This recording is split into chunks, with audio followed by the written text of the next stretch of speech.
Temps après, la femme a perdu son enfant. Dis à ton voisin, mais heureusement que le prophète était là. L'enfant est mort. Mais j'aime la femme. Elle dit, tant que cet homme est ici, je n'ai pas de problème. C'est lui qui a un problème. Elle a porté l'enfant. Elle est allée voir le prophète pour dire, attends, toi tu manges chez moi tous les jours. Tout le monde respecte ton onction et mon enfant meurt quand tu es dedans. Prends l'enfant. Mais je vous pose une question. Si l'homme n'était pas là, elle aurait donné l'enfant à qui? C'est ce qui est arrivé à cet homme-là. Il a eu un miracle. Et puis il a cru que c'était extraordinaire. Et il a commencé à mépriser la grâce par laquelle Dieu est passé. Et quand l'enfant a eu un problème à Bassam, il ne pouvait pas m'appeler. L'enfant est parti. L'onction était, vous savez, les lois de Dieu sont tellement sévères.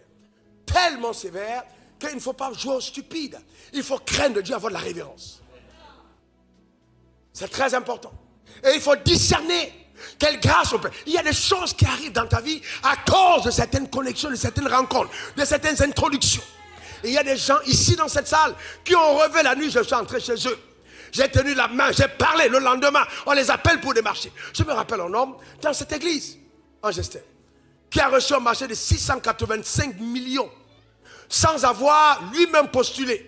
Il n'a pas écrit pour demander le marché. Un ange a écrit à sa place. On a signé avec les papiers en tête, on l'a appelé à l'Union européenne. J'appelle ça des miracles rares. Quand Dieu lui-même t'oblige à devenir riche, à devenir puissant, j'ordonne dans ta vie que tu sois puissant. Donne-moi le meilleur des amens.